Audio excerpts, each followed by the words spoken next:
আসসালামু আলাইকুম রহমতুল্লাহ।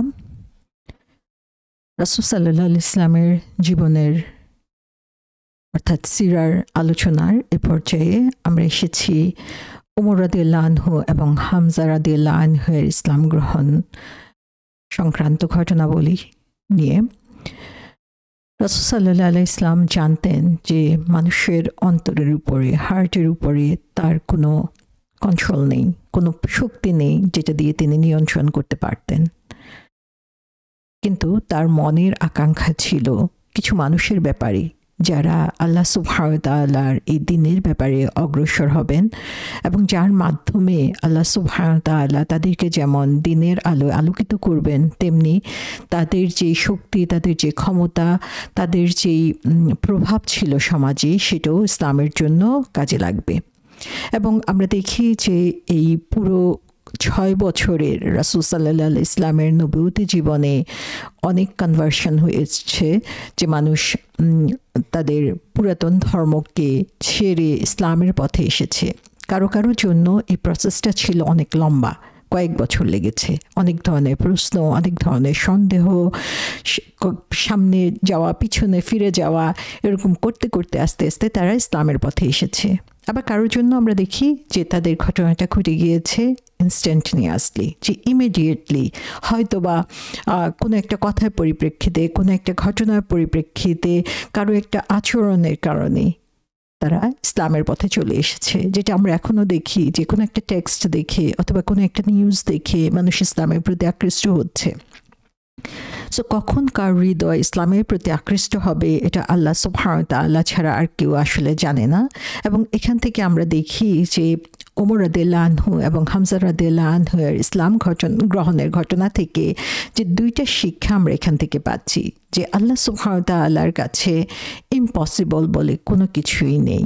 এবং আরেকটা জিনিস যেটা আমরা দেখি, সেটা হচ্ছে যে ফাইনাল সিচুয়েশন বলেও আমরা কোনো কিছু বলতে পারি না, যে কখন যে কার মন কোন দিকে পরিবর্তিত হবে সেটা শুধুমাত্র আল্লাহ সুবহানাহু ওয়া তাআলা জানেন। সো আমাদের হচ্ছে কারো সম্পর্কে, কোনো কিছু সম্পর্কে জাজমেন্টাল হওয়ার কোনো সুযোগ নেই। হামজা রাদিয়াল্লাহু আনহু এত বছর ইসলামের কথা শুনেছেন, কিন্তু সেটা তাকে সেভাবে নক করে নাই যেভাবে রাসূল সাল্লাল্লাহু আলাইহি ইসলামের উপরে আঘাত হানাটা তাকে নক করেছিল। ওমর রাদিয়াল্লাহু আনহু বারবার তার সামনে একটা ঘটনা চলে আসছিল যেটা তাকে ডাইভার্ট করছিল ইসলামের দিকে, কিন্তু তারপরেও আমরা দেখি যে তিনি হচ্ছেন চরম শত্রুতা নিয়ে রাসূল সাল্লাল্লাহু আলাইহি ইসলামকে হত্যা করার উদ্দেশ্যে বের হয়েছিলেন। এবং ইউ টার্ন বলতে যেটা বোঝায় যে ইসলামের পথে, সেটা আমরা দেখতে পাই ওমর রাদিয়াল্লাহু আনহুর ক্ষেত্রে, যে যিনি বের হয়েছিলেন রাসূল সাল্লাল্লাহু আলাইহি ইসলামকে হত্যা করার জন্য উদ্যত তলোয়ার হাতে, তিনি শেষ পর্যন্ত সেই সেম দিনেই রাসূল সাল্লাল্লাহু আলাইহি ইসলামের সামনে গিয়ে সাবমিশন করলেন, ইসলামের আনুগত্যে নিজের শির নত করলেন। তো সুবহানাল্লাহ, যে আল্লাহ সুবহানাহু ওয়া তাআলা জানেন মানুষের মনের অবস্থা, এবং তিনি জানেন কোন সময় কোন পরিস্থিতিতে কে কোন দিকে যাবে। আমাদের কাছে সেই জিনিসটা জানা নাই, সে কারণে হচ্ছে আমরা কোনো কিছুকে অসম্ভব ধরে নিব না, আবার কোনো কিছুকে আমরা ফাইনালও ধরে নিব না। আমাদের যে চেষ্টা, সেই প্রচেষ্টা আমাদেরকে কন্টিনিউয়াসলি চালিয়ে যেতে হবে। এবং আমরা দেখি যে ওমর রাদিয়াল্লাহু আনহু এবং হামজা রাদিয়াল্লাহু আনহু তারা ছিলেন সমাজের দুইজন প্রতিষ্ঠিত ব্যক্তিত্ব, যাদের প্রভাব ছিল অনেক বেশি সেই সমাজের উপরে। তাদের ইসলাম গ্রহণের কারণে নতুন একটা যুগের যেন সূচনা হলো। সেটা হচ্ছে ষষ্ঠ নবুয়তের ষষ্ঠ বছর থেকে সেটা শুরু হয়ে গেল।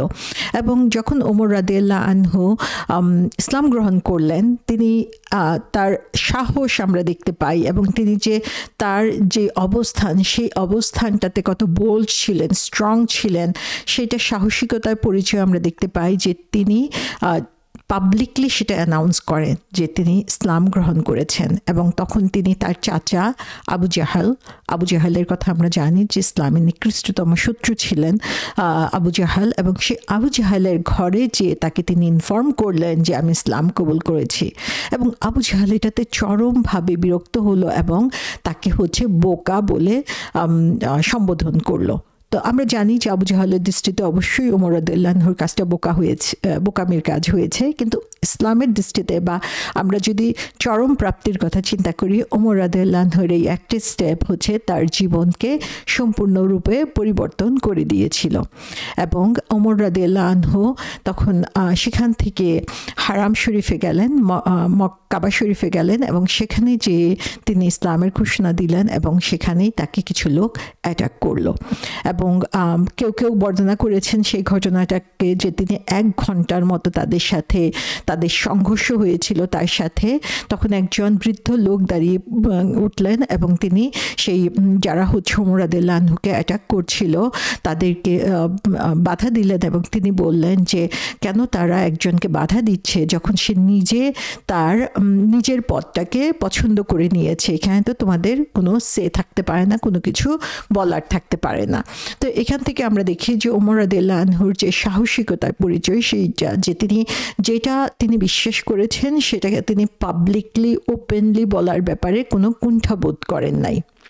এবং ওমর রাদিয়াল্লাহু আনহু এবং হামজা রাদিয়াল্লাহু আনহুর ইসলাম গ্রহণের পরপরই আমরা দেখি যে প্রথমবারের মতো মুসলমানরা পাবলিকলি হারাম শরীফে কাবা শরীফের সামনে জামাতে নামাজ পড়ে। এবং সেই ঘটনাটার ব্যাপারে এসেছে যে ওমর রাদিয়াল্লাহু আনহু তিনি যেটা আগেও বলেছি যে তিনি যেটা বিশ্বাস করতেন সেটা তিনি ওপেনলি প্রচার করতেন। যখন তিনি ইসলামের এগেনস্টে ছিলেন তখনও তার ভয়েস ছিল সবচেয়ে স্ট্রং। তিনি রাসূল সাল্লাল্লাহু আলাইহি ইসলামকে হত্যা করার জন্য ঘোষণা দিয়ে বের হয়েছিলেন। আবার যখন তিনি ইসলাম কবুল করলেন তখনও তার সেই স্ট্রং ভূমিকা আমরা দেখতে পাই এবং পরবর্তীতে প্রতিটা ঘটনায় আমরা দেখতে পাই যে তিনি স্ট্রংলি তার কথা বলে গিয়েছেন।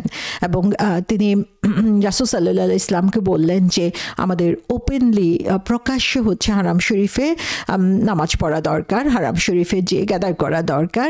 এবং তিনি রাসূল সাল্লাল্লাহু আলাইহি ইসলামকে প্রশ্ন করলেন যে আমরা কি বিশ্বাস করি না, আমরা যেটা বিশ্বাস করি সেটা সবচেয়ে সত্য এবং তারা যেটা বিশ্বাস করে সেটা মিথ্যা, এবং আমরা কি এটা বিশ্বাস করি না যে আল্লাহ আমাদের পক্ষে আছে? সে এমনভাবে তিনি রাসূল সাল্লাল্লাহু আলাইহি ইসলামের কাছে আপিল করলেন যে যেটা সত্য সেটার পক্ষে আমরা কেন স্ট্রংলি দাঁড়াবো না, কেন আমরা এটা গোপন রাখবো, বরং আল্লাহ সুবহানাহু ওয়া তাআলা আমাদের পক্ষে আছেন। সুতরাং আমাদের সবার হচ্ছে পাবলিকলি নামাজ পড়া দরকার, পাবলিকলি তাদেরকে শো করা দরকার যে আমরা আল্লাহ সুবহানাহু ওয়া তাআলার কথাটাকে যে সত্য মনে করি এবং এই ব্যাপারটায় যে আমাদের স্ট্রং স্ট্যান্ড রয়েছে। তখন রাসূল সাল্লাল্লাহু আলাইহি ইসলাম তার এই যুক্তি শুনে তাকে পারমিশন দিলেন এবং তিনিও চিন্তা করলেন যে হ্যাঁ এটা করাই ঠিক হবে। তখন হামজা রাদিয়াল্লাহু আনহু এবং ওমর রাদিয়াল্লাহু আনহু তারা হচ্ছেন পুরো মুসলিম গ্রুপ যারা তখন মুসলমান ছিল তাদেরকে প্রোটেকশন দিয়ে তাদেরকে নিয়ে গেলেন এবং সেখানে যেয়ে তারা কাবা শরীফের সামনে নামাজ পড়ল।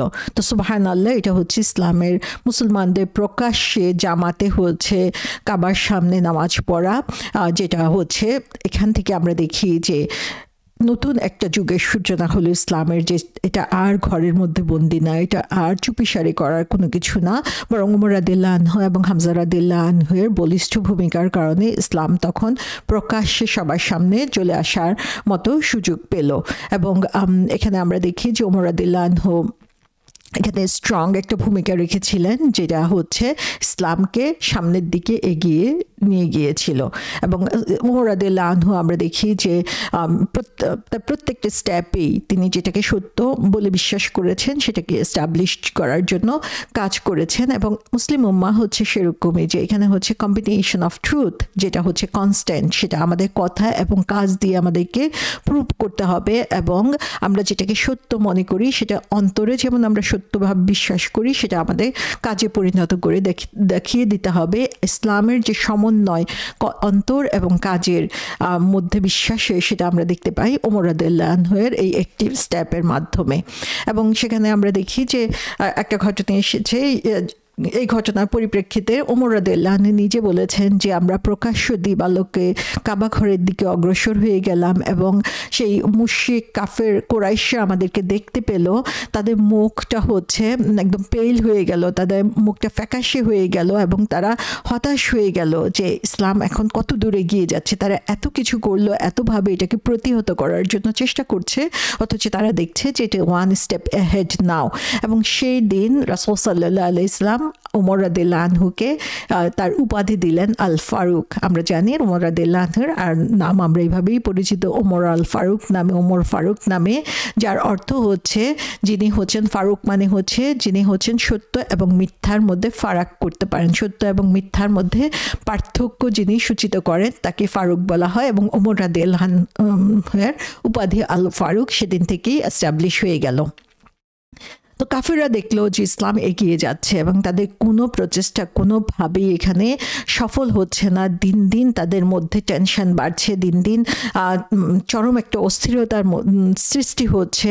এবং তখন তারা চিন্তা করলো যে এই যে ইসলামের যে প্রসার ঘটছে সেই প্রসারটাকে বন্ধ করতে হবে এবং সেটার জন্য তারা আরও দৃঢ়ভাবে এগিয়ে যাওয়ার জন্য চেষ্টা করলো। তখন তারা লাস্ট স্টেপ হিসাবে তারা কি করলো, যে রিকনসিলিয়েশনের জন্য চেষ্টা করলো, যে রাসূল সাল্লাল্লাহু আলাইহি ইসলামের সাথে আবারও তারা মিট করার জন্য চেষ্টা করলো যে কোনোভাবে একটা সমঝোতায় আসা যায় কি না।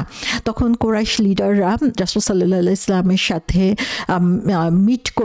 একটা মিটিং ডাকলো এবং সেখানে তারা রাসূল সাল্লাল্লাহু আলাইহি ইসলাম এবং তার অনুসারীদেরকে কিভাবে ডিল করতে হবে সেটা তারা বুঝতে পারছিল না। এবং সেজন্য তারা রাসূল সাল্লাল্লাহু আলাইহি ইসলামের চাচা আবু তালিবের কাছে গেল। কারণ রাসূল সাল্লাল্লাহু আলাইহি ইসলাম তার চাচা আবু তালিব, যদিও তিনি মুসলিম ছিলেন না, কিন্তু তার প্রতি তার সম্মান ছিল অগাধ। এবং আবু তালিব হচ্ছে রাসূল সাল্লাল্লাহু আলাইহি ইসলামকে অনেক বেশি ভালোবাসতেন এবং তাকে সমস্ত কাজে তিনি সমর্থন দিয়ে গিয়েছিলেন।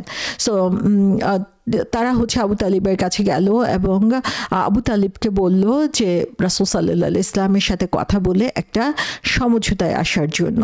এবং আমরা জানি যে রাসূল সাল্লাল্লাহু আলাইহি ইসলামের সাথে আবু তালিবের সম্পর্কটা কত ঘনিষ্ঠ ছিল।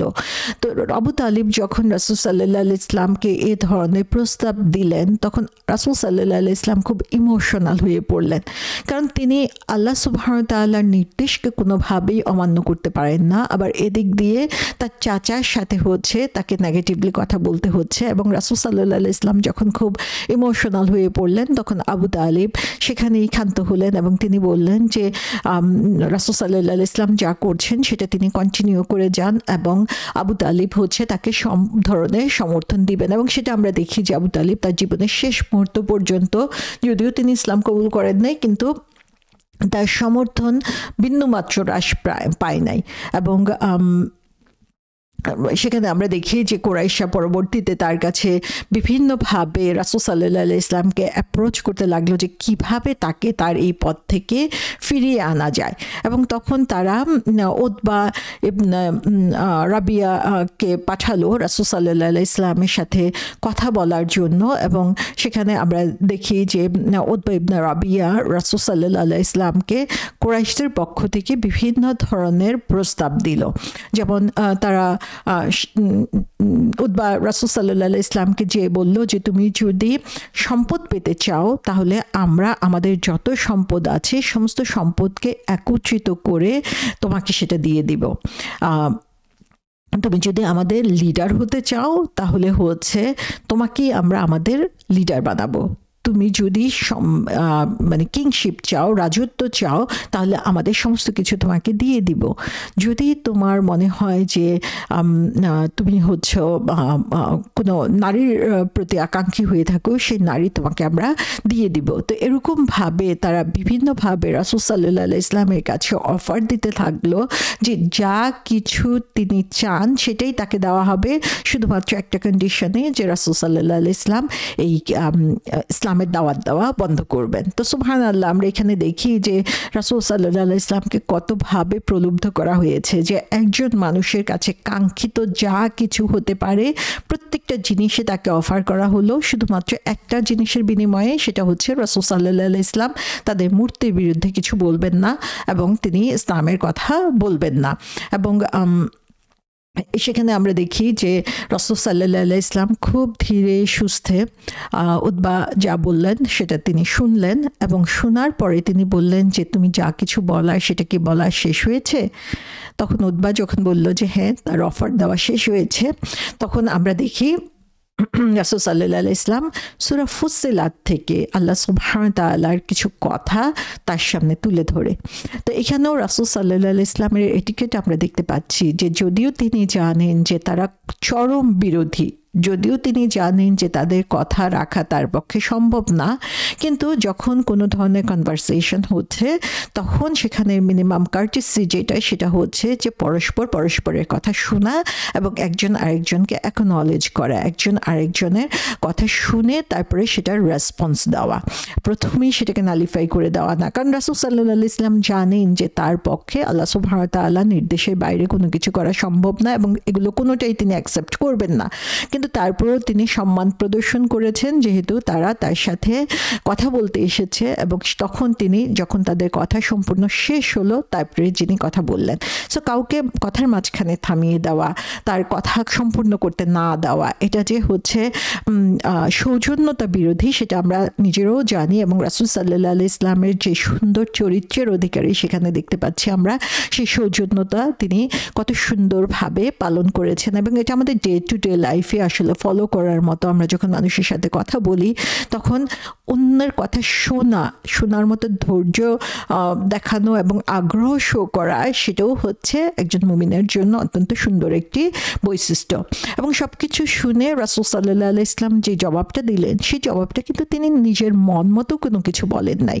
আমরা যেটা জানি যে রাসূল সাল্লাল্লাহু আলাইহি ইসলাম নিজের মন গড়া কোনো কথা বলেন না, এর সমস্ত কিছুই হচ্ছে আল্লাহ সুবহানাহু ওয়া তাআলার নির্দেশে তিনি বলে থাকেন, এবং সেভাবেই তিনি হচ্ছেন সূরা ফুসসিলাতের আয়াতগুলো তার সামনে উপস্থাপন করলেন। এবং যেখানে বলা হচ্ছে যে হামিম, যে এটা হচ্ছে আল্লাহর পক্ষ থেকে নাজিলকৃত, যিনি হচ্ছেন রহমানুর রাহিম, যে তার রহমের কোনো শেষ নাই, যিনি সবচেয়ে বেশি ভালোবাসেন, তার পক্ষ থেকে এসেছে এই রিভিলেশন। সো এখানে আমরা দেখি যে যে রিভিলেশন নিয়ে এত কথা হচ্ছে, যে কোরআনের কথাকে স্টপ করতে এসেছে, সে কোরআনের কথাটা এসেছে রহমানুর রাহিম থেকে, যিনি হচ্ছেন সবচেয়ে বেশি রহমশীল।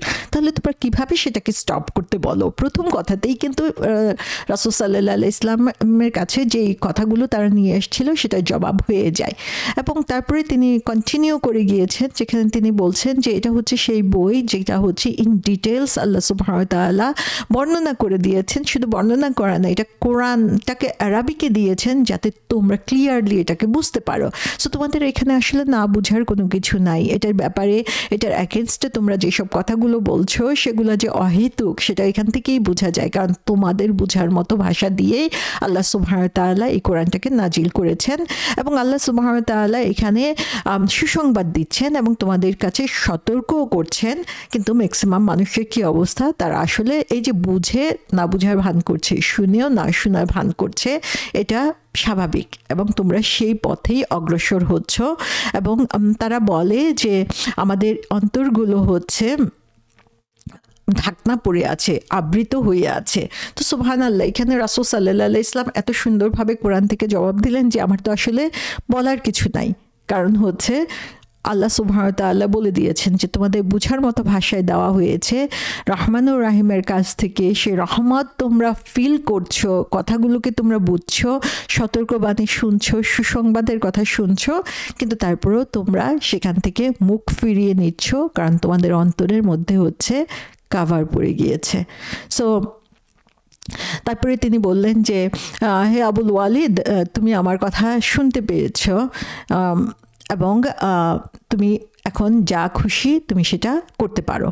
তো এখানে আমরা দেখি যে এই হামিমা সিজদার মধ্যেও হচ্ছে একটা আয়াত রয়েছে, যেখানে হচ্ছে সিজদার আয়াত রয়েছে, এবং সেখানে রাসূল সাল্লাল্লাহু আলাইহি ওয়াসাল্লাম ইমিডিয়েটলি সিজদায় পড়ে গেলেন এবং তারপরে তিনি বললেন যে তুমি আমার কথা শুনেছো, আমার যা কিছু বলার, এখন তুমি যা ইচ্ছা করতে পারো। তো রাসূল সাল্লাল্লাহু আলাইহি ওয়াসাল্লাম এই সূরার মাধ্যমেই তাকে উত্তরটা দিয়ে দিলেন। তখন উতবা তার সঙ্গীদের কাছে ফিরে গেল এবং তার ফিডব্যাকটা তাদেরকে জানালো, এবং যখন তার সঙ্গীরা তাকে দেখতে পেল, তারা বলল যে সে যখন ফিরে এসেছে, সে যাবার সময় তার মধ্যে যে কনফিডেন্সটা ছিল, তার যেই মুখের যেই এক্সপ্রেশনটা ছিল, সেটা সম্পূর্ণ চেঞ্জ হয়ে গিয়েছে। আমরা সেখানে দেখি যে উতবা রাসূল সাল্লাল্লাহু আলাইহি ওয়াসাল্লামের এই কথাগুলো, কোরআনের কথাগুলোই কতটুকু ইনফ্লুয়েন্সড হয়েছিল, সেটা তার পরিবর্তনটা হচ্ছে সাথে সাথে তারা বুঝতে পেরেছিল। এবং তাদেরকে উতবা সমস্ত ঘটনা সেখানে ব্যাখ্যা করলেন এবং কী ধরনের রিপ্লাই তিনি পেয়েছেন সেটা তিনি বললেন, এবং তখন তিনি কমেন্ট করলেন যে আমি এই ধরনের মুহাম্মদ আমার কাছে যা কিছু তেলাওয়াত করে শুনিয়েছে, এই ধরনের কথা আমি আর কখনো শুনি নাই, এবং এগুলো কখনোই কোনো কবিতার সাথেও মিলে না, কোনো জাদুকরের কথার সাথেও মিলে না, এবং এটা কোনো ধরনের গণকের কথাও হতে পারে না। সো কুরাইশ লোকেরা, আমি তোমাদেরকে রিকোয়েস্ট করব আমার অ্যাডভাইস শোনার জন্য, যে তাকে তোমরা তার মতো করে ছেড়ে দাও, সে তার ফুল ফ্রিডম নিয়ে তার পথে কাজ করুক, এবং তার যে কথাগুলো, সে কথাগুলো হচ্ছে অবশ্যই সেগুলোর একটা কনসিকুয়েন্স রয়েছে, একটা ফলাফল রয়েছে। তোমরা যদি তাকে তার মতো করতে না দাও, তাহলে হচ্ছে তোমরা নিজেরাই হচ্ছে ঝামেলার মুখোমুখি পড়বে। সো এখানে তিনি তাদেরকে সাবধান করে দিলেন যে সে যদি ব্যর্থ হয় তাহলে তোমাদের তো কোনো কিছু করার নাই, আর সে যদি সফল হয় তাহলে তোমরাও তার সাথে সে শেয়ারটা আসলে পাচ্ছ তার সেই সফলতার, কারণ তোমরা হচ্ছে তার গোত্রের লোকজনই। কিন্তু তোমরা যদি তার বিরোধিতা করো তাহলে সেটা থেকে তোমাদেরকে ফিরে আসতে হবে। তো সুবহানাল্লাহ, আমরা এখানে দেখি যে উতবা রাসূল সাল্লাল্লাহু আলাইহি ওয়াসাল্লামের রেসপন্স শোনার সাথে সাথেই হচ্ছে বুঝতে পেরেছিলেন, এবং তিনি তার সেই রেসপন্সটা, রাসূল সাল্লাল্লাহু আলাইহি ওয়াসাল্লামের রেসপন্সটা তাদের কাছে ফিরিয়ে এনেছিলেন খুব পজিটিভলি, এবং তিনি বুঝতে পেরেছিলেন যে রাসূল সাল্লাল্লাহু আলাইহি ওয়াসাল্লামের কথাগুলোর গুরুত্ব কত বেশি। এবং রাসূল সাল্লাল্লাহু আলাইহি ওয়াসাল্লামের জবাব তার জন্য যেমন ছিল যে তিনি বলেছিলেন যে আমি পজেসড না, আমি জিনগ্রস্ত না, জিনে বা জাদুগ্রস্ত না, অথবা আমি তোমাদের কাছ থেকে সম্মান চাই না, তোমাদের কাছ থেকে রাজত্ব চাই না, কিন্তু আল্লাহ সুবহানাহু ওয়া তাআলা আমাকে তোমাদের কাছে মেসেঞ্জার হিসেবে পাঠিয়েছেন, রাসূল হিসেবে পাঠিয়েছেন, এবং আমার কাছে যে বইটা দিয়ে দিয়েছেন তিনি আমাকে নির্দেশ করেছেন যেন আমি তোমাদের কাছে এই সুসংবাদ দেই এবং তোমাদেরকে সতর্ক করে দেই। সো আমি তোমাদের কাছে এই মেসেজটুকু পৌঁছিয়ে দিলাম, এবং আমি তোমাদের কাছে সদুপদেশ দিচ্ছি, তোমরা যদি আমি যা এনেছি সেটাকে অ্যাকসেপ্ট করে নাও, গ্রহণ করে নাও, তাহলে দুনিয়া এবং আখিরাতে তোমাদের জন্য সৌভাগ্য রয়েছে। কিন্তু তোমরা যদি এটাকে রিজেক্ট করো, যেটা আমি নিয়ে এসেছি, তাহলে আমি আল্লাহর যে জাজমেন্ট, আল্লাহর যে ফলাফল তোমার এবং আমাদের মাঝে, সেটার জন্য অপেক্ষা করব।